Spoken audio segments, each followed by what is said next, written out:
하나님 말씀 보겠습니다. 하나님 말씀은 이사야서 53장 6절입니다. 이사야서 53장 6절입니다. 우리는 다 양 같아서 그릇 행하며 각기 제 길로 갔거늘 여호와께서는 우리 무리의 죄악을 그에게 담당시키셨도다. 아멘. 우리가 예배 회복에 대해서 지금 시리즈로 살펴보고 있는데요. 앞으로 거짓 신앙책의 예배를 하나하나 살펴볼 겁니다. 이 거짓 신앙책의 예배는 가짜 예배입니다. 그러니까 우리는 참 하나님이 기뻐하시는 예배라고 성대한 예배라고 생각할지 몰라도 하나님 앞에서는 아무런 의미가 없는 그러한 예배입니다. 그런데 이제 그러한 거짓 신앙책의 예배를 살펴보기에 앞서서 하나님 중심적인 삶과 자기 중심적인 삶을 올바로 이해해야 합니다. 이 토대가 돼야 이게 왜 거짓 신앙체계인지를 볼 수 있고 이것이 뭐가 잘못되는지를 볼 수 있습니다. 그래서 우리가 지난 2주 동안 하나님 중심적인 삶을 살펴보았습니다. 어떻게 우리 신앙의 처음부터 끝까지 하나님 중심적인 삶인지, 그리고 어떻게 하나님 중심적인 삶에만 하나님의 생명이 넘치는지, 그리고 우리가 하나님 중심적인 삶을 살아야 하나님의 약속이 우리 삶 속에 이루어지고 하나님의 뜻이 우리를 통해서 이루어질 수 있는 것을 살펴보았습니다. 오늘은 그 하나님 중심적인 삶의 반대가 자기중심적인 삶입니다. 그 자기중심적인 삶은 타락의 본질입니다. 핵심입니다. 그래서 자기중심적인 삶을 살펴보므로 우리 자신을 비춰보기 원하고요. 하나님 말씀 앞에 우리의 삶에서 이렇게 하나님 앞에서 전환해야 할 부분이 있다면 전환하고 돌이키는 이 아침이 되기를 주님의 이름으로 축원합니다. 제가 일부 예배 이렇게 오늘 설교하고요. 같이 기도하는 중에 그 고린도후서 10장에 보면 견고한 진이 나오잖아요. 그죠? 그 사단의 견고한 진인데 이 견고한 진은 우리의 사고 체계에 있거든요. 그래서 이 견고한 진은 우리의 마음을 교만하게 만듭니다. 높아지게 만들고요. 우리의 삶이 그리스도께 복종되지 못하도록 방해하고요. 하나님을 아는 것을 대적합니다. 그런데 우리들 가운데 오늘날 이러한 혼돈이 너무나 가득한 것을 보이시더라고요. 그래서 이러한 혼돈이 견고한 진으로 작용해서 실제로 하나님을 그렇게 알지 못하고 우리의 삶이 하나님께 복종되어지지 않는, 그러면서도 우리는 이렇게 안일함과 높아진 생각 가운데 있는. 근데 제가 오늘 2부 예배에 이렇게 예배를 드리면서 제가 지금 설교하고 광고를 하면서도 우리 2부 예배도 결코 예외가 아닌 것을 이렇게 볼 수 있습니다. 그래서 이 말씀, 하나님의 말씀 앞에 우리가 정직하게 대면하고 서서 우리 자신을 점검해 볼 수 있는, 그리고 하나님의 말씀이 그 능력으로 우리의 그 사고체계 가운데 역사해서 그 견고한 진을 무너뜨리고 하나님의 말씀이 통치하시고 다스리시고 그 말씀 앞으로 우리 삶이 조정되어짐으로 하나님의 생명이 우리 삶 속에 넘치게 되는 그러한 축복이 있기를 주님으로 축원합니다. 첫째, 사단의 타락과 자기중심적인 삶. 자기중심적인 삶의 가장 원조는 사단입니다. 그러니까 이사야서 14장 12절에서 15절에 나오는 이 구절을 보수주의 학자들 중 많은 사람들은 천사장 루시퍼가 타락하여 사단이 된 것에 대한 기록이라 이렇게 받아들입니다. 제가 한번 읽어보겠습니다. 너 아침의 아들 계명성이여, 루시퍼를 가리킵니다. 어찌 그리 하늘에서 떨어졌으며 너 열국을 덮은 자여 어찌 그리 땅에 찍혔는고. 내가 내 마음에 이르기를 내가 하늘에 올라 하나님의 무별 위에 내가 북극 지폐의 산 위에 앉으리라. 가장 높은 구름에 올라 지극히 높은 자와, 하나님을 가리키죠, 같아지리라 하는도다. 그러나 이제 내가 수월 음부 곧 구덩이 맨 밑에 떨어짐을 당하리로다. 여기 오늘 읽은 본문에도 나와 있듯이 루시퍼는 하나님의 피조물로서 가장 훌륭한 피조물 중에 하나였습니다. 천사장이었습니다. 그런데 이 루시퍼는 하나님의 주권적인 통찰에 있는 것으로 만족할 수 없었습니다. 그는 누구처럼 되기 원했습니까? 하나님처럼 되기 원했습니다. 그 결과는 무엇이었지요? 음부 맨 밑바닥으로 추락하는 것이었습니다. 피조물 중에 아무도 하나님이 될 수 없습니다. 자, 그런데 여기 잘 보십시오.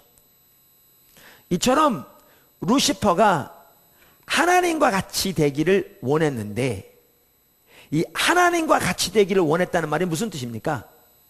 자기가 자기 하나님 되기를 선택했다는 겁니다. 자기가 더 이상 하나님의 주권적인 통찰에 사는 것을 버리고 자기가 자기 하나님 되기를 선택했다는 겁니다. 자기가 자기 하나님 되는 것, 그것이 자기중심적인 삶입니다. 그래서 타락의 핵심은 자기중심적인 삶입니다.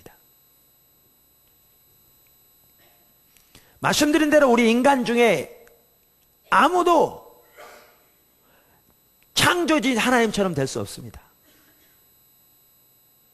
결과는 음부였습니다. 자, 그런데 이렇게 사단이 하나님께로부터 끊어지자 이제 어떻게 합니까? 하나님의 피조물 중 걸작품이라고 할 수 있는 인간을 미혹하여 넘어지게 하는 시험을 합니다. 자, 두 번째, 인류의 타락과 자기중심적인 삶. 근데 이러한 부분을 살펴보는 게요, 그 자기중심적인 삶이 얼마나 무서운 것인가, 또 타락의 핵심인가를 보기 위한 건데요. 사단이 하나님의 걸작품인 아담과 하와를 시험할 때 여러분 뭐라고 시험한 줄 아세요? 똑같은 내용이었습니다. 네가 하나님 중심적인 삶을 살지 마. 하나님의 주권적인 통찰에 살지 말어. 그거 어리석은 거잖아. 네가 네 하나님 돼. 너 하나님처럼 되란 말이야. 그거였습니다. 창세기 3장 1절에서 6절을 보면 잘 나오죠. 1절, 그런데 뱀은 여호와의 지으신 들짐승 중에 가장 강교하니라. 여기에 뱀은 사단을 가리키는 것을 요한계시록은 말하고 있습니다. 뱀이 여자에게 물어 가로되 하나님이 참으로 너희에게 동산 모든 나무의 열매를 먹지 말라 하시더냐. 여자가 뱀에게 말하되 동산 나무의 열매를 우리가 먹을 수 있으나 동산 중앙에 있는 나무의 열매는 하나님의 말씀에 너희는 먹지도 말고 만지지도 말라 너희가 죽을까 하노라 하셨느니라. 여기 동산 중앙에 있는 나무의 열매가 뭘 가리키죠? 창세기 2장에 보면 그 중앙에 나무 두 개가 있었어요. 하나는 생명나무, 하나는 선악을 알게 하는 나무. 그런데 선악을 알게 하는 나무의 열매를 먹으면 반드시 죽으리라고 말씀하셨어요. 그래서 이 나무 열매는 선악과를 말합니다. 자, 그랬더니 뱀이 거짓말하지요. 사단은 거짓말하는 자의 아비라고 그랬잖아요. 여러분, 우리가 사단의 거짓말을 진정한 진리로 믿고 받아들이는 한 우리는 우리의 삶이 사단의 견고한 진에 속아서 하나님이 예비하신 삶을 도적질 당합니다. 그래서 사단이 오는 것은 도적질하고 죽이고 멸망시키려 하는 것이죠. 여러분, 사단은 억지로 여러분 목을 콱 쥐어가지고요, 내게 경배해, 하나님 믿지 말라니까, 이렇게 하지 못합니다. 특별히 여러분이 예수를 믿으면 그건 절대로 더욱더 할 수 없습니다. 사단의 가장 큰 무기가 뭐냐? 거짓말입니다. 그래서 사단은 거짓말하는 자의 압이라고 말하고 있죠. 여기도 지금 하나님은 뭐라고 그러냐면 먹으면 반드시 죽으리라 그랬는데 사단은 뭐라고 그러냐? 안 죽어.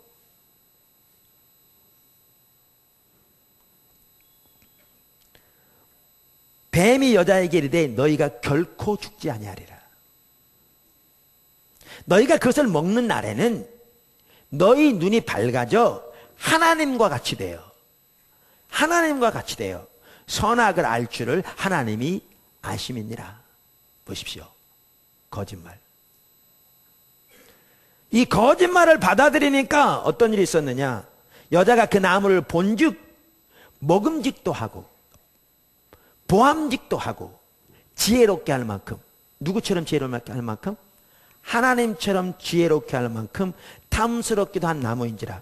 여자가 그 열매를 따먹고 자기와 함께 있는 남편에게도 주매 그도 먹은지라.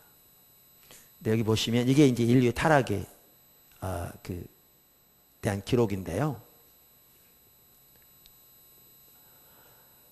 사단이 뭐라고 유혹하죠? 하나님처럼 되라는 겁니다.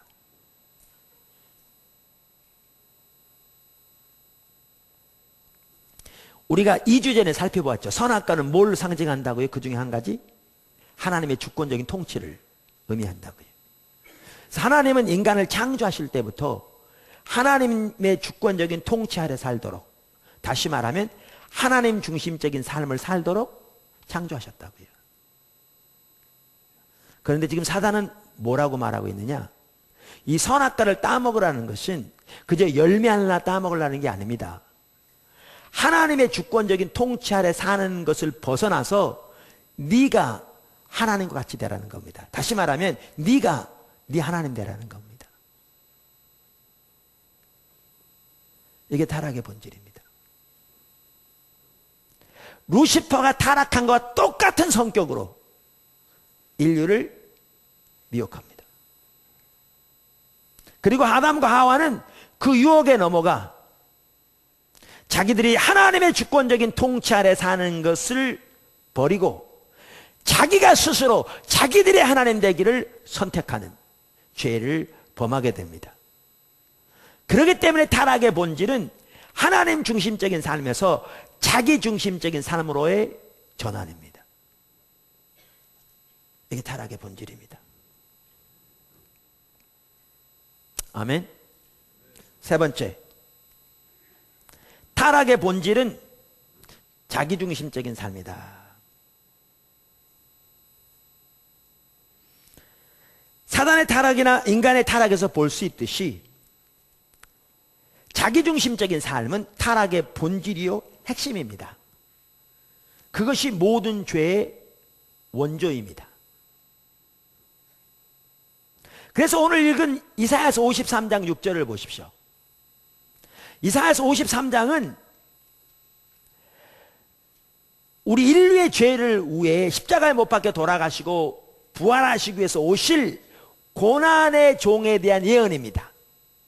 그러니까 메시아에 대한 예언이죠. 그래서 예수님의 십자가와 예수님의 부활이 어느 책보다 더 잘 예언된 중에 하나가 바로 이사야서 56장입니다. 53장입니다. 그 이사야서 53장에서 하나님은 6절에서 인류의 타락을 한마디로 요약하면서 뭐라고 그랬느냐? 우리는 다 양 같아서 그릇 행하며 각기 제 길로 갔거늘 각기 자기 길로 갔다. 우리가 지난주에 하나님 중심적인 삶의 특징을 살펴보았습니다. 하나님 중심적인 삶은 하나님의 자원으로 사는 삶, 하나님의 목적을 위해 사는 삶, 하나님의 방법으로 사는 삶이다. 반대로 자기 중심적인 삶은 뭐겠어요? 자기 자원으로 자기 목적을 위해 자기 방법으로 사는 삶이라. 그래, 그거죠. 그런데 여기에 보면 인류의 타락을 한마디로 뭐라고 요약하고 있는가? 우리는 각기 그릇 행하여 자기 길로 갔다. 그러니까 자기 중심적인 삶이 타락의 핵심입니다. 타락의 핵심이에요. 그래서 여러분 에베소서 2장 1절에 3절에 보면 사도 바울은 불신자들의 삶에 대해서 말하면서 이렇게 말합니다. 그러니까 하나님을 전혀 모르는, 하나님 없는, 하나님과 상관없는 삶을 사는 불신자들의 삶을 이렇게 말합니다. 2장 1절. 그는 허물과 죄로 죽었던 너희를 살리셨도다. 그러니까 우리들도 과거에 하나님을 알지 못할 때, 예수님을 모를 때 허물과 죄로 죽어 있었다는 거죠.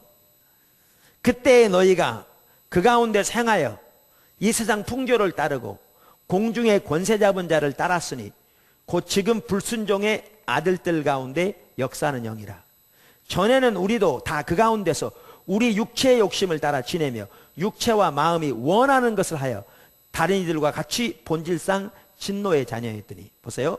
하나님 없는 삶, 하나님을 전혀 모르는 삶, 하나님과 상관없는 불신자의 삶을 죄와 허물 가운데 죽어있는 삶이라. 그리고 그 위에 뭐가 머물러 있다? 하나님의 진노가 머물러 있다, 이렇게 말합니다. 여러분, 그래서 요한복음 3장에 보면 예수님께서 나는 심판하러 오지 않았다 그러면서 나를 믿지 않으면 이미 너희가 심판을 받았다 그랬어요. 무슨 얘기인지 아세요?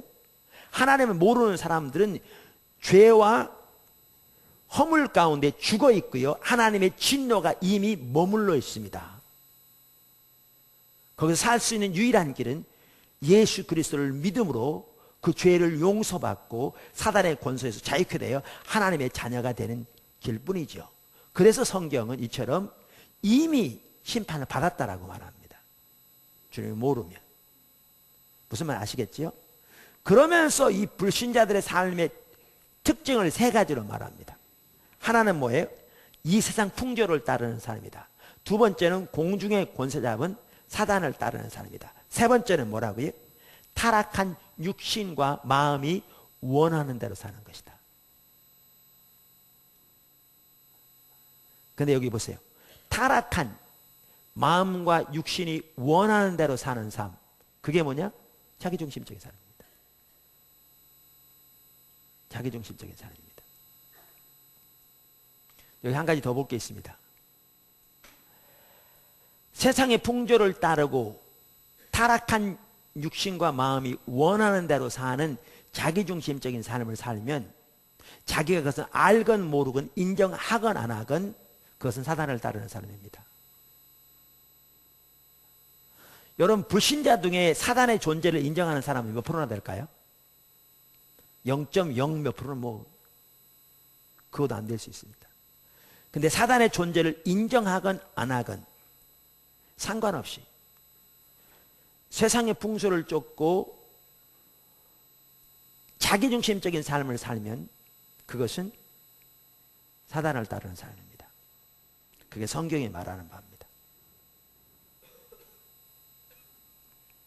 이처럼 타락의 본질이 자기중심적인 삶이기 때문에 아무리 많은 종교적인 의식과 헌신이 있다 할지라도 자기중심적인 삶을 살면 그것은 하나님 없는 타락한 삶입니다.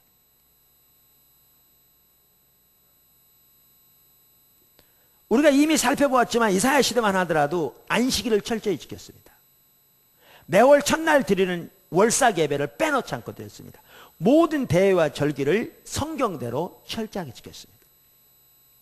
사실 예배만 하더라도 오늘날 성도들보다 더 잘 드렸으면 드렸지 그렇지 않을 만큼 그렇게 예배를 잘 드렸습니다. 뿐만 아니라 그들은 하나님 앞에 나올 때 숫송아지, 수염소, 어린 양 등 성경이 말하는 짐승들을 그 중에서 가장 살찐 것을 무수히 드렸습니다. 우리 이미 살펴봤습니다. 그리고 그들은 많이 기도했습니다. 종교적인 헌신과 희생과 예배에 있어서는 타의 추종을 불허할 만큼 뛰어났습니다. 근데 그들은 자기중심적인 삶을 살았습니다. 그랬더니 성경은 뭐라고 말하고 있습니까? 그들을 소돔의 백성, 고모라의 백성이라고 부르십니다. 그리고 이사야서 1장 4절에 보면 너희가 여호와를 버리고 여호와를 만홀히 여겨 멀리 물러갔다라고 말합니다. 왜요? 종교적인 의식이 뛰어날지 몰라도 자기중심적인 삶을 살면 그것은 철저하게 타락한 삶이기 때문에 그렇습니다. 여러분 바리새인들은요 종교적인 의식과 헌신에 있어서는 진짜 타의 추종을 불허할 만큼 뛰어난 사람들입니다. 오늘날 우리들이요 발벗고 따라가도 못 따라갈 만큼 훌륭한 사람들이었습니다. 그런데 그들은 자기중심적인 삶을 살았습니다. 그러자 성경에 의하면 그들의 예배나 그들의 삶은 하나님과 상관없는 것이었습니다. 여러분 오늘날도 마찬가지입니다. 우리가 주일날 아무리 빼놓지 않고 예배에 잘 나오고 헌금을 많이 드리고 기도 많이 하고 봉사 많이 해도 이 하나하나가 다 중요합니다. 그러나 그거 아무리 많이 해도 우리가 자기중심적인 삶을 살면 우리는 철저하게 타락한 상태에 있는 것입니다. 우리는 하나님과 상관없는 삶을 살고 있는 것입니다. 우리는 하나님을 버린 것입니다. 이 사실을 반드시 이해하셔야 합니다. 아멘. 네 번째, 자기중심적인 삶에는 하나님의 생명이 거칩니다. 그러니까 이미 살펴본 대로 하나님의 생명은 하나님이 실질적으로 우리 가운데 함께 하심으로써 우리 가운데 넘치는 하나님의 실제라 그랬습니다. 하나님의 보호하심, 하나님의 도우심, 하나님의 지키심, 하나님의 인도하심, 하나님과 친밀한 교제, 하나님 우리의 기도를 응답하심, 우리의 필요를 채우심, 이런 하나하나가 이런 하나하나의 실제적인 하나님의 역사들, 이것이 하나님의 생명입니다. 근데 이 하나님의 생명은 하나님 중심적인 삶에만 있다고 우리는 살펴봤습니다. 그렇기 때문에 우리의 신앙이 하나님 중심적인 삶에서 자기 중심적인 삶으로 전락하면 곧바로 우리에게 어떠한 일이 있느냐? 하나님의 생명이 거칩니다. 우리가 오늘 종교적인 모양은 가득할 수 있어요. 종교적인 헌신은 가득할 수 있어요. 예배만 하더라도 우리 가운데 화려한 예배가 있을 수 있어요. 그러나 하나님이 실제적으로 우리 가운데 거하시며 운행하시는 하나님의 실제적인 생명들은 거칩니다. 성경적인 이론은 가득할 수 있어요. 성경에 나오는 하나님에 관한 모든 교리들은 다 믿을 수 있어요. 하나님은 살아계십니다. 전능하십니다. 우리의 기도를 들으십니다. 우리를 보호하십니다. 우리를 인도하십니다. 우리를 지키십니다. 나는 그것을 믿습니다. 등등 성경에 나오는 모든 교리를 다 믿을 수 있어요. 다 고백할 수 있어요. 그걸 다 설교할 수 있어요. 다 가르칠 수 있어요. 그런데 자기중심적인 삶으로 전락하면 그 실제적인 역사들은 다 거칩니다. 종교적인 모양과 외부적인 의식과 교리만 남습니다. 자기중심적인 삶에서는 하나님의 생명이 거칩니다. 생명이 거칩니다. 여러분 창세기 3장 7절에서 19절 거기 보시면 아담과 하와가 바로 타락한 그 직후의 얘기들입니다. 거기를 보시면 어떻게 자기중심적인 삶으로 전락하면 하나님의 생명이 거치는가를 잘 볼 수 있습니다. 시간이 많지 않기 때문에 제가 성경은 안 읽고요. 여러분 읽어보세요. 찾아보세요. 3장 7절에서 19절 그 내용들만 제가 말씀드리겠습니다. 간단히. 그들은 가장 먼저 영적으로 죽었습니다. 하나님 뭐라고 그러셨냐면 그 선악과를 먹는 날에는 정령 죽으리라 그랬어요. 근데 사단은 뭐라고 그러냐면 결단코 죽지 아니하리라 그랬어요.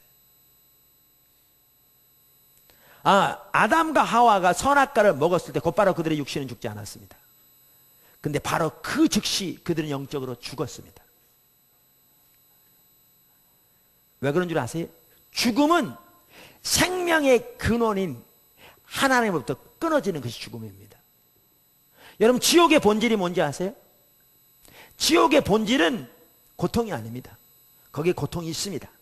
근데 지옥의 본질은 고통이 아닙니다.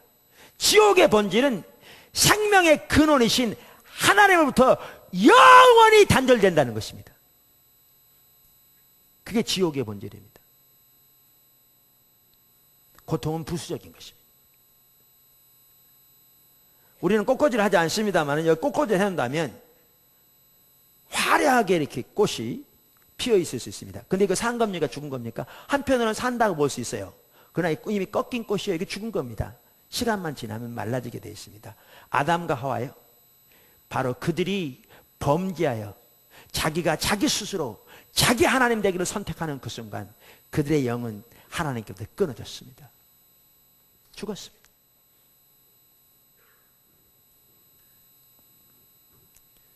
하나님과 친밀함이 끊겼습니다. 창세기 3장 8절에서 9절을 보면 그들이 타락하기 전에는 하나님과 친밀한 교제가 그들에게 있었던 걸 볼 수 있습니다. 그러나 그들은 이제 하나님과의 관계가 단절된 채 하나님의 임재로부터 쫓겨나게 되었습니다. 여러분 오늘날도요,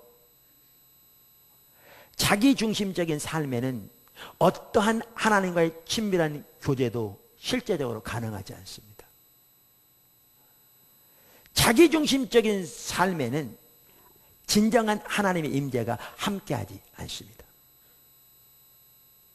자기중심적인 삶을 살면서 아무리 많이 기도하고 자기중심적인 삶을 살면서 아무리 종교적으로 헌신하고 아무리 많은 예배를 드린다 할지라도 하나님과 친밀한 교제와 하나님의 진정한 임재는 거기에 함께하지 않습니다. 왜냐하면 그 생명은 하나님 중심적인 삶에만 가능하기 때문에 그렇습니다.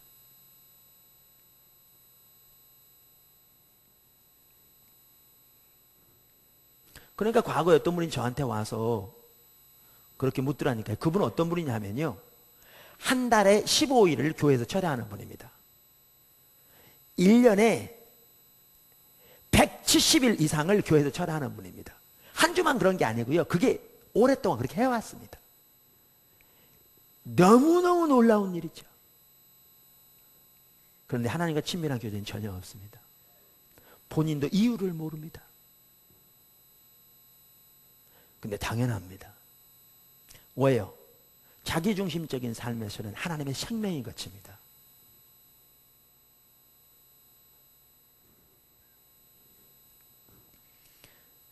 아담과 하와가 자기중심적인 삶으로 전락하게 되었을 때 사람과 사람 사이에도 불신과 간격이 생기게 되었습니다. 저들이 벗은 줄을 부끄러워하여 가렸다고 그랬잖아요. 그럼 이렇게 그럴 수 있습니다. 우리 어제도 제가 여기서 우리 결혼식 했잖아요. 우리 지훈 형제 주례했는데, 뭐 그거 좀 이상하다. 뭐 부부간에 뻘거보고 있는데 그게 뭐가 부끄러우냐. 그렇게 말할 수 있는데 지금 그거를 말하는 게 아니고요. 가장 가까워야 할 부부 사이에도 지금 간격이 생기기 위해서 말합니다.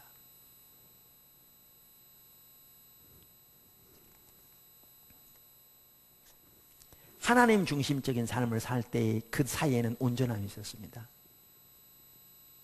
그러나 자기 중심적인 삶으로 전락하자 가장 가까운 사이에도 간격이 생겼습니다. 이건 오늘날도 마찬가지입니다.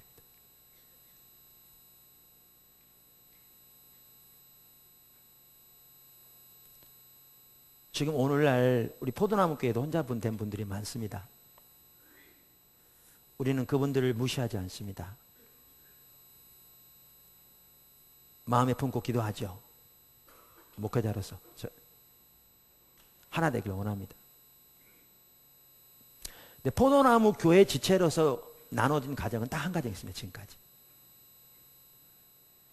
그 경우에는 우리가 손을 쓸 수가 없었어요. 사실 오래전부터 제가 이분을 붙여보고 저분을 붙여서 어떻게 하든지 그분을 섬기려고 했는데 본인들이 삶을 전혀 오픈하지 않았기 때문에 우리가 아무리 노력을 해도 섬길 수가 없었어요. 그래서 어떨 때는 뭐 밤늦게까지 찾아가기도 하고, 그러나 우리가 막아낼 수 없었어요. 그래서 한 가정이 무너졌습니다. 포도나무 교회에서 들어와서 이렇게 회복된 가정들 교회로 가정됩니다. 근데 지금 우리 가운데 나눠진 가정들이 많은 이유는 나눠진 다음에 이제 들어온 분들이 많아서 그렇습니다. 말씀드린 대로 그분들을 우리가 2등급으로 취급하지 않고요, 그분들을 무시하지 않습니다. 여러분이 그런 분이라 무시하지 않는다니까요. 근데 한 가지 분명한 것은 이겁니다. 그게 자기중심적인 삶의 열매입니다.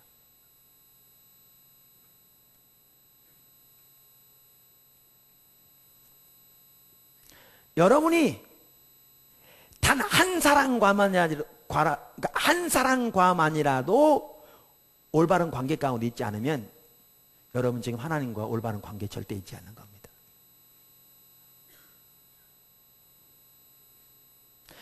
여러분이 하나님과 올바른 관계, 하나님 중심적인 가운데 하나님과 올바른 관계에 있다면 상대방이 아무리 여러분을 무시하고 멸시하고 안 받아들이고 배척한다 할지라도 그 상대방에 대한 여러분은 올바른 자세 가운데 있을 겁니다.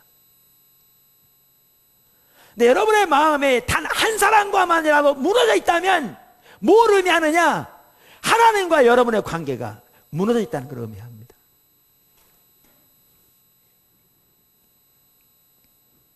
그 관계에서도 진정한 회복도 어디에서 가능하냐? 우리가 하나님 중심적으로 돌아가야 가능합니다. 아담과 하와는 정서적으로 병들게 되었습니다. 그들의 삶 속에 불안과 두려움이 찾아온 것입니다. 10절에 보면 알 수 있습니다. 사실 마음의 상처와 병 모두 자기중심적인 삶의 결과들입니다. 그리고 그러한 정서적인 질환이 치유되는 핵심도 하나님 중심적인 삶으로의 전환입니다. 여전히 자기중심적인 삶을 살고 자기중심적인 가치관을 가지고 있으면서 몇 가지 치유의 기법을 사용한다고 해서 근본적인 치유는 일어나지 않습니다. 그들은 사회적으로 병들게 되었습니다. 정직하게 자기들의 잘못을 하나님 앞에서 인정하고 하나님의 용서와 긍휼을 구하기보다 하나님 앞에서 적당히 둘러대고 자신의 잘못을 다른 사람들에게 전가시키는 일이 일어났습니다. 12절 13절 환경이 그들로 인하여 저주를 받게 되었습니다. 환경적인 고갈이 그들을 찾아온 것입니다. 16절 19절 그들은 육신적으로 죽게 되었습니다. 19절 22절 23절 또한 그들에게서 진정한 안식과 평강이 거두어졌습니다. 진정한 평안과 안식은 하나님 중심적인 삶에만 있습니다. 예수님께서 마태복음 11장 28절에서 30절 사이에서 말씀하신 것처럼 어느 시대건 그것이 이사야 시대건 예레미야 시대건 하나님의 백성들이 자기중심적인 삶으로 타락할 때 거기에는 진정한 하나님의 평안과 안식은 없었습니다. 이와 같이 자기중심적인 삶으로 전락하면 하나님의 생명이 고갈됩니다. 여러분 우리는 탕자의 비유에서도 이 사실을 잘 볼 수 있습니다. 탕자가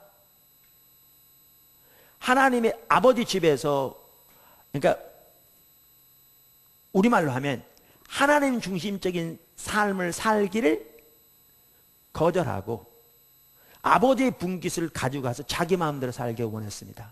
결과가 뭐였죠? 생명의 고갈이 왔습니다. 여러분 이스라엘 나라에는요 돼지를 부정한 것으로 취급하기 때문에 그 당시에는 이스라엘 나라 내에는 돼지를 치는 것이 허용되지 않았답니다. 이스라엘은 원래 돼지고기 못 들어오게 돼 있는데 지금은 있답니다. 왜? 러시아에서 유대인들이 많이 들어오면서 하도 요구를 해가지고 지금은 수입이 되긴 한답니다. 근데 그 당시에는 돼지를 치는 게 이스라엘 경내에서는 가능하지 않았습니다.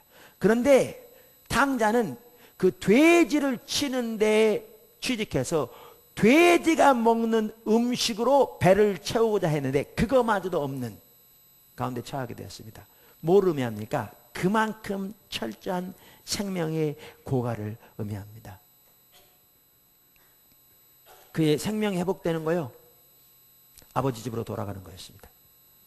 다시 말하면 하나님 중심적인 삶으로 돌아가는 거였습니다. 이와 같이 자기중심적인 삶에는 하나님의 생명이 없습니다. 자, 이제 고개를 한번 좀 이렇게 흔드시고 어떨 때는 우리의 현실을 직면하는 게 쉽지 않거든요. 근데 꽁이 그런다 그러잖아요. 제가 어디서 들었는데요. 제가 실제로 이렇게 검색해 보니까 그렇다고 이렇게 써 있더라고요. 백과사전에. 꽁은 매가 뜨면요. 고개를 딱 쳐박고 이렇게 있대요. 땅에다가. 얼마나 어리석은 거예요. 지만 고개 쳐박았지. 매는 뻔히 보고 있는데. 우리가 이렇게 심각한 상태에 있는데 꿩처럼 모든 것을 무시하고 고개만 쳐박고 있다고 해결되지 않거든요. 근데 우리는 그렇게 하려고 그래요. 제가 꿩 얘기하니까 여러분 웃었는데 우리 그 얘기는 들으면서 웃으면서도 우리는 그렇게 하려고 그래요. 그걸 무시하려고 그래요. 직면하지 않으려고 그래요. 안 들으려고 그래요. 그냥 잊어먹으려고 그래요. 적당히 넘어가면 뭔가 어떻게 해결되겠지 이렇게 생각해요. 근데 그렇지 않아요. 그래서 이렇게 한번 흔들어서 좀 가라앉히고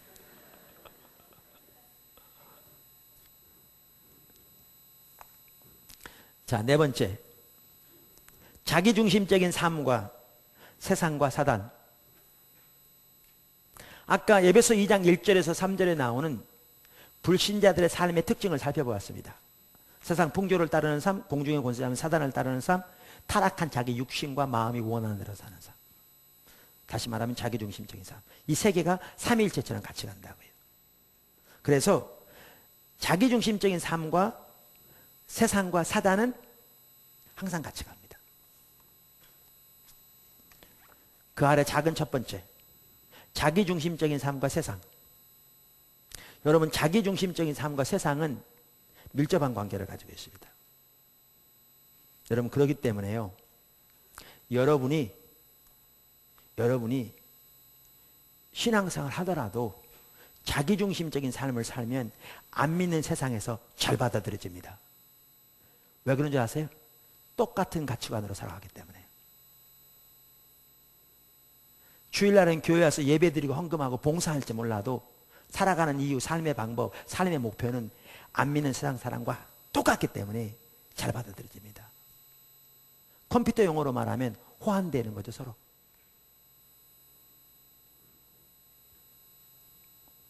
원래 성경적으로 따지면 어떤데요? 성경에 의하면 하나님과 세상은, 하나님 중심적인 가치관과 세상적인 가치관은 빛과 어둠이 다른 것처럼 하나님과 사단이 다른 것처럼 다르다고 성경은 말하고 있는데,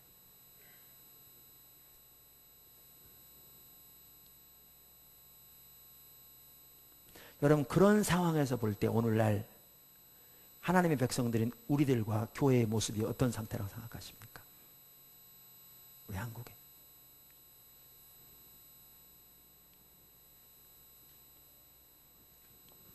작은 두 번째, 자기중심적인 삶과 사탄. 자기중심적인 삶과 사단은 또한 밀접한 관계를 가지고 있습니다. 사실 자기중심적인 삶의 배후에는 항상 사단이 있습니다. 처음부터 그랬습니다. 자기중심적인 삶의 원조가 사단입니다.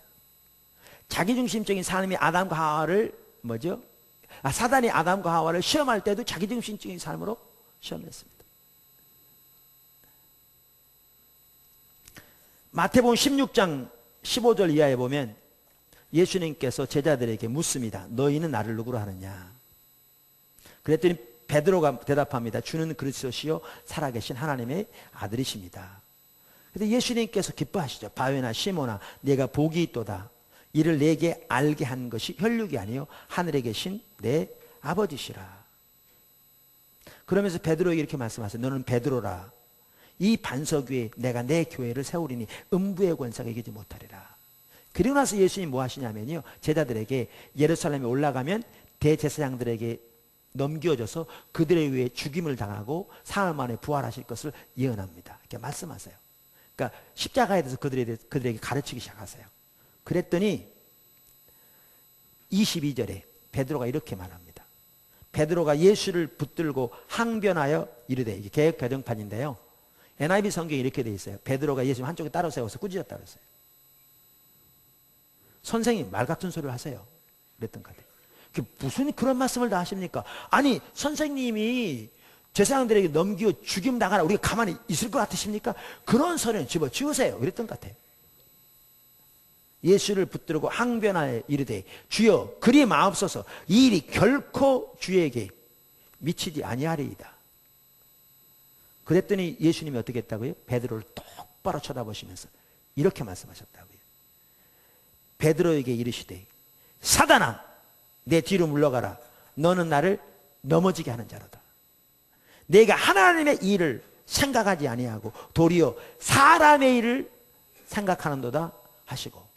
자, 이 말은 베드로가 사단이라는 얘기입니까? 이 말은 베드로 속에 지금 사단이 들어갔다는 얘기입니까? 아니겠죠. 이 말은 베드로가 자기도 모르는 사이에 그리 마옵소서, 이 일이 선생님에게 절대 일어나지 않을 겁니다. 우리가 선생님 돌아가시도록 그대로 놔두고 갔습니까? 이렇게 말했는데 이 말의 배후에 사단의 영향력이 있다는 거예요. 자기도 몰랐는데. 여러분, 베드로가 이게 사단에 준 감동이라는 걸 알았더라면 이렇게 얘기했겠어요?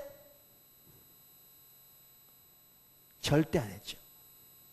자기가 알았건 몰랐건, 자기가 사단에게 쓰임받기를 원했건 원치 않았건 상관없이 그 배후에 사단의 영향력이 있어서 지금 사단의 앞제비 노릇하고 있는 거죠. 자기도 모르는 사이. 근데 왜 그렇게 됐느냐? 그가 하나님의 일을 생각지 않고 사람의 일을 생각하니까. 다시 말하면 자기중심적으로 행동하니까. 이처럼 자기중심적으로 행동하면 배후에 사단이 있습니다. 알건 모르건 그렇습니다. 여러분, 예수님이 바리새인들에게 뭐라고 말씀하셨냐면 너희는 너희 아비의 소욕을 이루려 한다.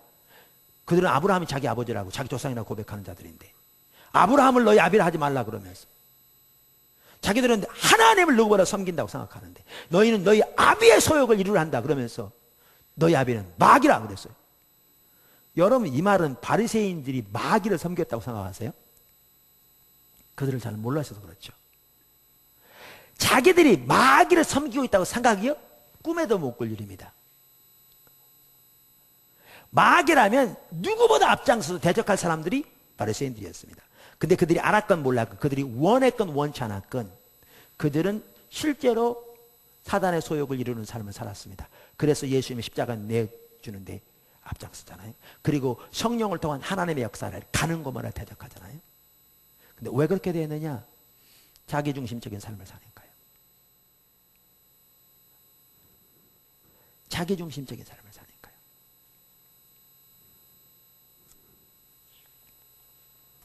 이처럼 자기중심적인 삶을 살면 우리가 알건 모르건 원건 원치 않건 우리는 사단의 도구가 됩니다. 그러니까 하나님께 영광을 돌리기보다 누구의 영광을 돌려요?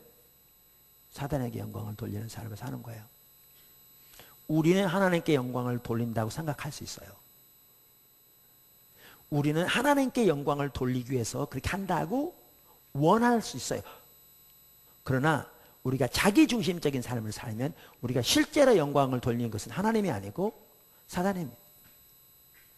그게 성경이 말하는 겁니다. 그걸 기억하셔야 합니다. 그걸 기억하셔야 돼요.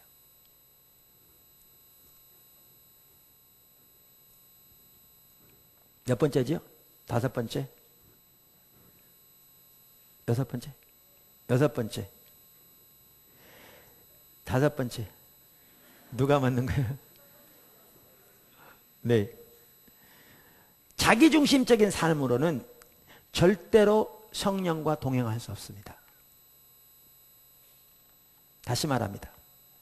자기중심적인 삶으로는 절대로 성령과 동행할 수 없습니다. 여러분, 우리 신앙생활이 처음부터 끝까지 성령의 삶인 거 아시죠? 신약성경 전체가 그걸 말해주고 있습니다. 구약에서부터 예언되어 있습니다. 그 대표적인 한 구절이 어디냐? 갈라디아서 5장 16절에서 25절입니다. 자, 성경을 다 찾으시죠. 제가 말하면요, 찾으세요. 16절에 이렇게 말하죠. 내가 이르노니 너희는 성령을 따라 행하라. 그러니까 우리의 신앙생활이 성령을 따라 행하는 삶이라고요. 성령에 의한 삶이라고요. 성령과 동행하는 삶이라고요. 믿으십니까? 사실 우리 신앙생활 중에 성령의 도움이 없이 가능한 것이 아무것도 없습니다. 우리 구원받는 것, 주님의 형상으로 변화되는 성화, 주 앞에 영화롭게 서는 것, 우리의 믿음, 우리의 진정한 예배, 우리의 진정한 기도, 그 모든 것 다 성령의 도움이 없이 가능하지 않습니다. 우리의 치유 뭐 말할 것도 없고. 그래서 성경은 처음부터 끝까지 우리 신앙생활이 성령에 의한 삶이다, 이렇게 말하고 있죠. 그러니까 성령을 따라 행하라, 성령에 의한 삶을 살라. 그러면서 25절에 심지어 뭐라고 말씀하시는가? 만일 우리가 성령으로 살면 성령에 의한 삶을 살면 또한 성령으로 행할지니. 이 구절을 영어 NIV 성경은요, 성령과 함께 걸을지니 이렇게 돼 있어요. 우리나라 여학생들 걷는 거 보면 누가 말하지 않아도 발 탁 맞잖아요. 옆에서 한 사람 걸어가는 것처럼. 그러니까 그렇게 성령과 함께 행하라는 거예요. 그게 우리 신앙생활입니다. 믿으십니까? 그런데 사실 그래요. 이건 여기서 할 얘기는 아닌데 앞에서 했어야 될 얘기인데, 여러분 우리 비전 출입만 하더라도요, 비전 프로젝트만 하더라도 비전 헌금 많은 사람들이 부담 가지고 있는 것 같아요. 심지어 두려워하는 것 같아요. 왜 그런 줄 아세요? 자기 자원 하려고 그러니까요.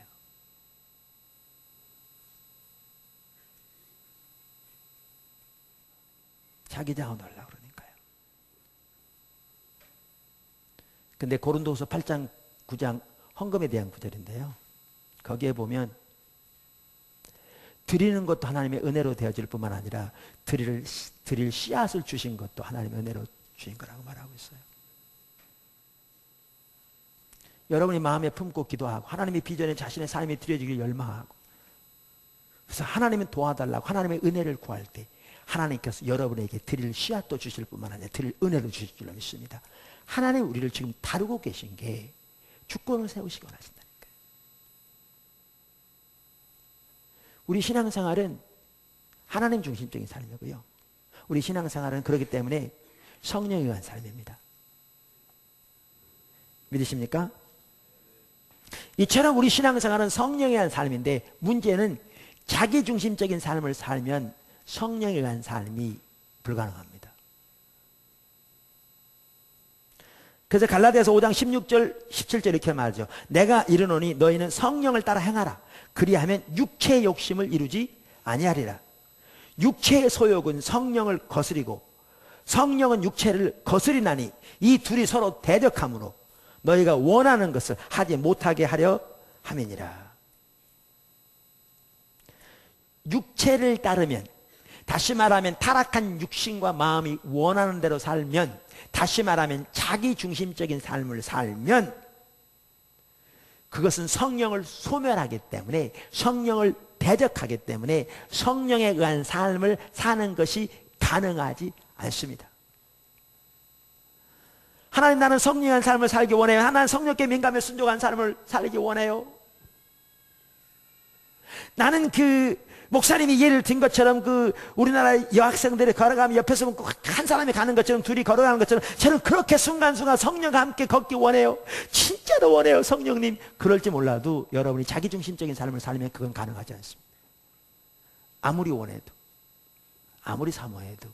왜? 자기중심적인 삶은 성령을 대적하기 때문에 그렇습니다.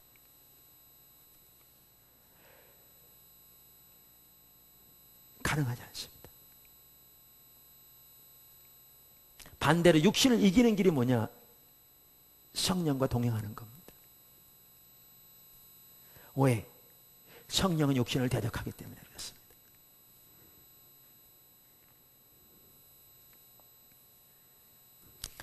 이처럼 자기중심적인 삶을 살면 절대로 성령과 동행할 수 없습니다.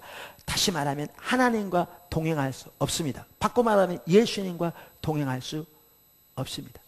그래서 예수님은 뭐라고 말씀하셨냐? 너희가 나를 따라오려면 반드시 자기를 부인해야 돼! 이렇게 말씀하셨어요. 너희가 나를 따라오려면 반드시 내 자신이 죽어야 돼! 이렇게 말씀하셨어요. 자기 십자가를 지란 말이 그 말입니다. 요즘은 이렇게 목걸이 해가지고 장식하지만 예수님 당시에 누가 십자가를 지고 가면 다 알았어요. 뭐 하러 가는지, 죽으러 가는지 다 알았어요.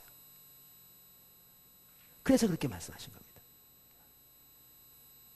제가 일부 예배 시간에요, 와서 예배를 이렇게 드리는데 하나님이 자꾸 제 마음속에 사랑하기를 원치 않는 사람을 생각나게 하시는 거예요. 저는 제가 사랑하기를 원치 않는 사람이 없거든요. 근데 포도나무 지체는 아닙니다. 근데 어떤 일로 한 사람이 생겼어요. 그래서 많이 축복하고 내려놨는데, 축복하고 내려놓는 것까지는 그래도 치웠는데 나름대로 일부 예배 시간에 계속 생각나게 하시면서 나는 사랑하기를 원치 않는데 주님이 뭐라 그러시냐면 사랑하라는 거예요. 그러면서 뭘 딱 생각나게 하시냐면, 여러분 관계중심전도 책에 보면 그런 내용이 있잖아요. 우리가 예수를 믿는 그 순간 우리는 누구를 사랑할 건지 어떻게 사랑할 건지 그것을 선택할 권리를 영원히 포기했다고.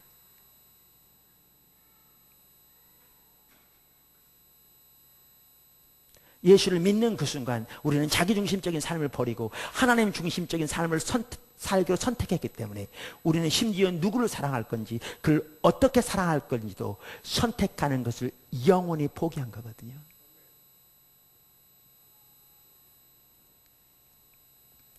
그걸 막 생각나게 하시는 거예요. 그러면서 이렇게 우리 일부 예배 드렸던 찬양 중에 하나가 뭐였냐면, 이렇게 우리 모두 양과 같이 길을 잃고 제갈 길로 갔네. 주의 영광을 잃어버렸네. 그러니까 주의 은혜와 긍휼을 이렇게 부으셔서 주의 영광을 다시 보게 하시고, 이런 찬양 있잖아요.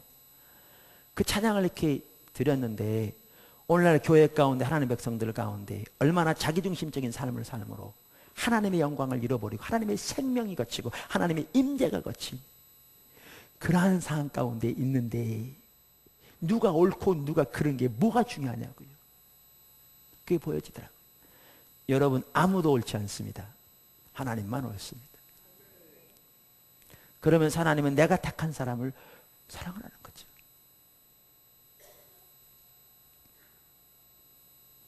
한편으로 여러분은요, 이 오늘 설교 이 모양 이대로도 들었을지 모르지만 비슷하게 여러 다른 모양으로 많이 들었습니다.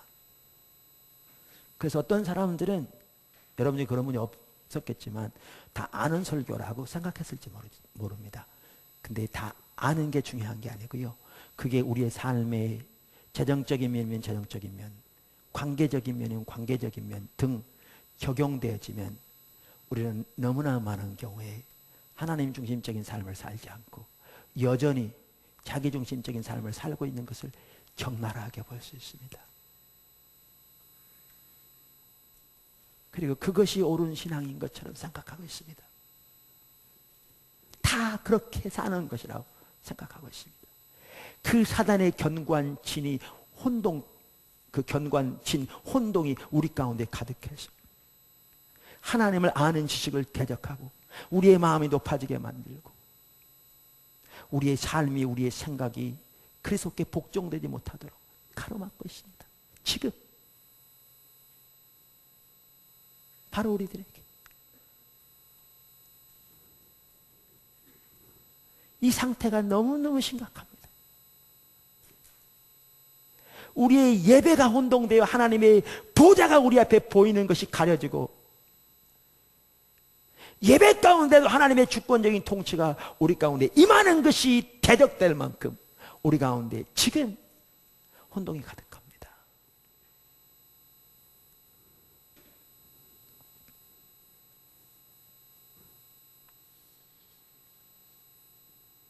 하나님의 성령과 동행하려면 자기중심적인 삶이 버려져야 합니다.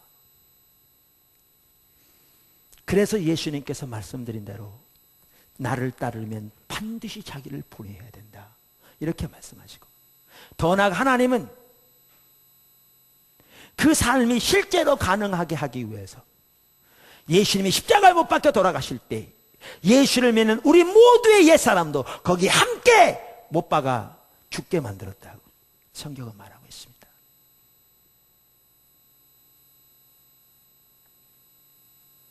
그래서 우리의 옛사람,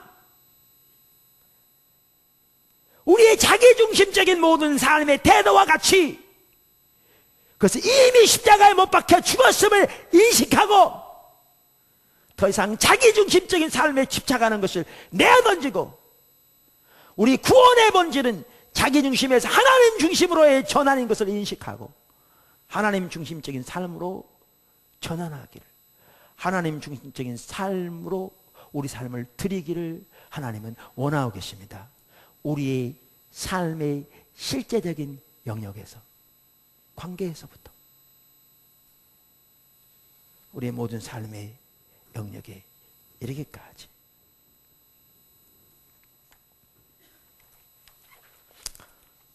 여섯 번째, 자기중심적인 삶과 하나님의 심판. 자기중심적인 삶은 타락한 삶입니다. 불신의 삶입니다. 하나님 없는 삶입니다. 아무리 종교적인 모양이 가득해도 그것은 하나님 없는 삶입니다.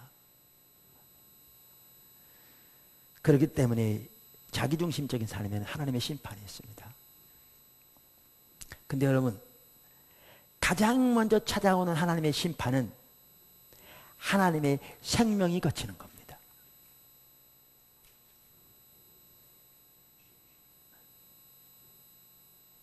우리가 자기중심적인 삶으로 전락하면 하나님의 생명이 거치는데 그게 하나님의 심판입니다. 그래서 여러분, 저와 여러분이 우리가 신앙적으로 어떠한 상태에 있는가를 보려면 그것을 이렇게 판단해 볼 수 있는 한 가지 바로메타라고 그럴까? 한 가지 이 테스트가 내 삶 속에 하나님의 생명이 함께 하느냐인 겁니다.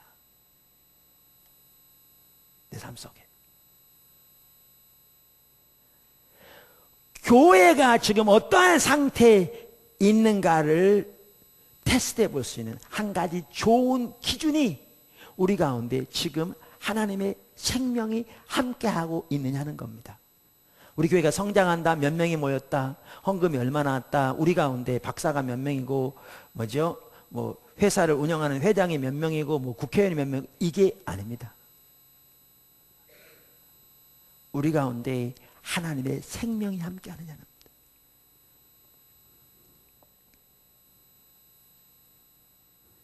여러분, 그런 상태에서 여러분 어떤 상태에 있다고 생각하십니까? 여러분 자신과 우리 포도나무 교회는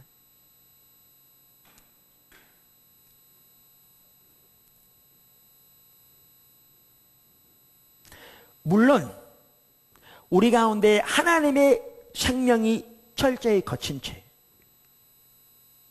그래서 하나님의 심판이 우리 가운데 이미 임했음에도 불구하고 우리가 자기중심적인 삶에서 하나님 중심적으로 돌이키지 않고 지속적으로 자기중심적인 삶을 살면 악한 자의 지배를 받는 것, 최종적인 멸망 등 더 심한 큰 심판이 닥치겠죠.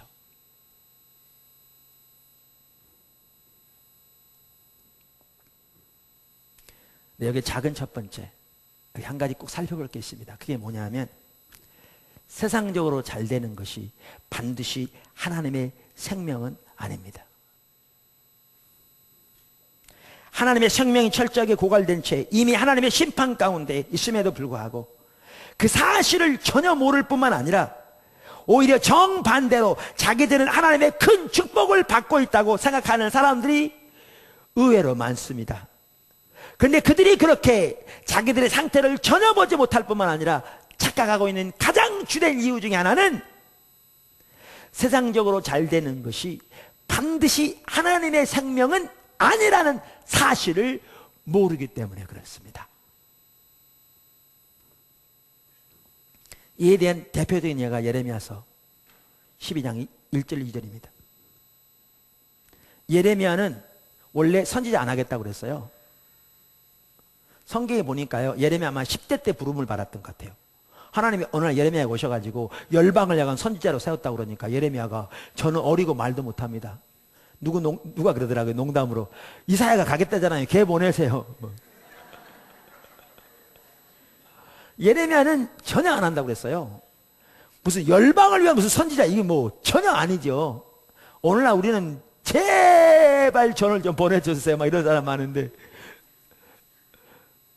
뭐죠? 예레미야는 안 하겠다고 그랬어요. 근데 하나님 뭐라고 하셨냐면 너는 내가 보낸 사람한테 가서 내가 하는 말만 전해. 그랬더니 그렇게 하겠다고 순종했어요. 그런데 가서 전할 때마다 돌아오는 것은 조롱과 멸시와 오해와 손가락질과 너무너무 힘들었죠. 어떨 때는 하나님 저는 더 이상 말씀을 안 전하겠습니다. 이렇게 입을 닫았더니 성경은 뼈에서부터 막 불이 나와서 입을 열지 않을 수 없는. 그렇게 해서 말씀을 전하는. 그런데 그 예레미야가 시험 들었어요. 왜 시험 든 줄 아세요?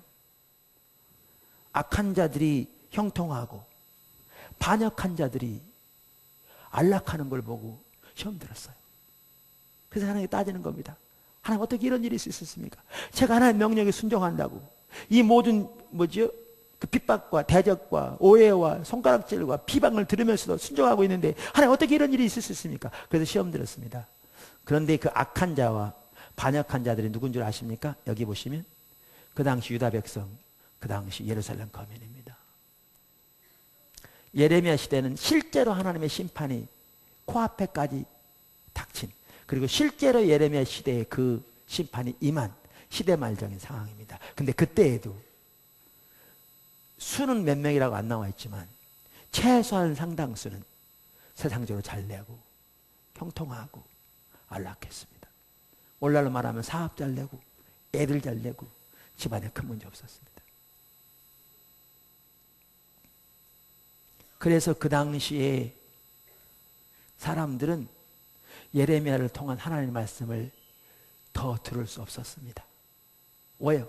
그 당시에 대부분의 선지자들은 거짓 선지자들이었는데, 여러분 하나님 앞에 많은 예배를 드렸으니 하나님이 복을 주실 겁니다. 오늘도 저 시바에서 오는 향품을 하나님께 드렸으니 하나님이 물질의 복을 도와사 여러분의 산업이 갑절로 잘되게 하실 줄 믿습니다. 이렇게 설교했을 거거든요. 하나님이 자기 이름을 두시겠다고 맹세하신 이 예루살렘 성전에서 오늘도 성대한 예배를 드렸으니 하나님이 이 나라를 지켜주시고 여러분의 가문을 지켜주시고 여러분의 집을 지켜주실 것입니다. 그렇게 설교했을 거거든요. 성경은 그 명백하게 볼 수 있어요. 그리고 그들의 말대로 사업이 2배로 잘 되고 애들이 좋은 학교 들어가고 집안에 큰 문제 없으니까 누구보다 축복받았다고 생각했거든요. 그러니까 예레미야가 그것을 보고 시험 들었거든요. 근데 그게 하나님의 생명이 아니었어요. 하나님의 심판은 코앞에까지 닥쳐와 있었어요. 그들 가운데 하나님의 실제는 거쳐 있었어요. 라오디게아 교회 그 지역의 산업이 발달해서 나는 부자라 부유하여 부족함이 없다고 자부할 만큼 돈은 많이 벌었지만 아무리 후하게 보는 예수님의 눈으로 보아도 단 한마디 칭찬할 것이 없는 하나님의 생명이 그만큼 고갈된 교회였습니다. 오늘날 너무나 많은 교회들과 성도들이 하나님의 생명이 철저히 고갈되어 이미 하나님의 심판이 임했음에도 불구하고 그 사실을 전혀 모를 뿐만 아니라 오히려 자기들은 신앙생활 누구보다 잘한다고 하나님의 큰 복을 받았다고 생각하는 그런 가운데 있는데, 왜 그런 줄 아십니까? 그들은 세상적으로 잘 되는 것을 하나님의 축복이요 생명이라고 생각하니까요. 반드시 그게 아닌데 그 사실을 모르니까요. 이 사실을 전제하고 우리 가운데 하나님의 생명이 있나를 보셔야 합니다. 하나님의 주권적인 통치와 임재, 하나님 안에서의 거룩함, 주를 향한 열정, 하나님의 우리 삶을 실제로 간섭하사 우리를 하나님의 길로 돌이키고 계신지, 우리의 삶을 비추사 우리 삶 속에 있는 어둠을 털어내사 돌이키게 하고 계신지, 지금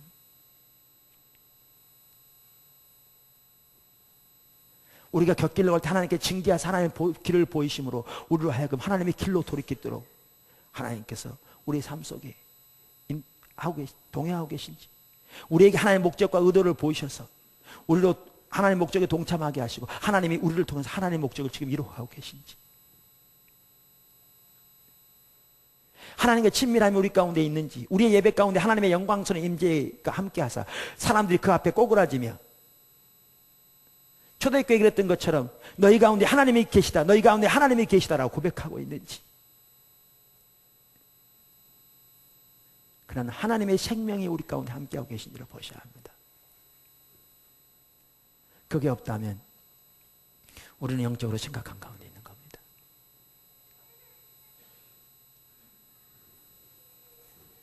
이렇게 하나님의 생명이 철저히 거쳐 있는데 직장에서 승진했다고, 여러분이 하나님의 축복 가운데 있는 것은 아닙니다.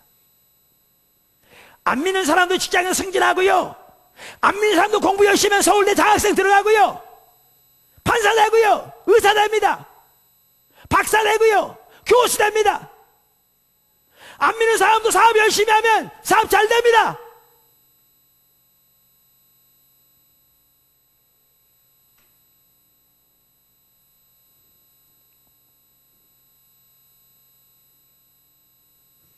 끝으로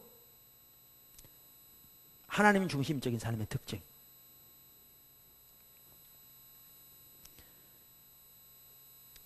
죄송합니다. 자기 중심적인 삶의 특징. 하나님 중심적인 삶의 특징은 세 가지겠다고 그랬죠? 하나님 자원으로, 하나님 목적을 위해, 하나님 방법으로 사는 삶. 자기 중심적인 삶의 특징은 반대 특징이겠죠? 자기 자원으로 혹은 세상의 자원으로, 자기 목적을 위해 혹은 세상의 목적을 위해, 자기 방법대로 혹은 세상의 방법대로 사는 겁니다. 이 부분은 이제 앞으로 살펴봅니다. 왜요? 거짓 신앙책에는 다른 게 아니고요, 이 자기 중심적인 삶을 살면서 이것이 종교의 모양으로 옷을 갈아입은 게 뭐냐, 그게 거짓 신앙책입니다. 하나님 앞에서는 하나님의 원수된, 하나님과 상관없는 삶을 사는데 여기다 종교적인 옷을 입혀서 겉으로 보기에는 누구보다 신앙생활 잘하는 것처럼 보이는, 이게 이사야 시대고, 이게 예레미야 시대고, 이게 예수님 시대 종교 지도자들입니다. 거기에도 성대한 예배가 있고요, 거기에도 많은 종교적인 헌신도 있습니다.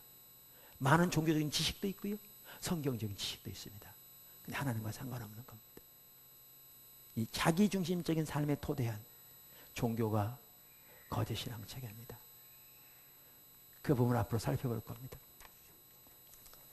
오늘 저는 자기중심적인 삶에 대해 살펴봤습니다. 여러분 머릿속에 가득한 그 혼돈, 무엇이 하나님의 길인지, 무엇이 진리인지, 무엇이 사단의 속임수요 거짓말인지도 모른 채 섞여 있는 그 혼돈,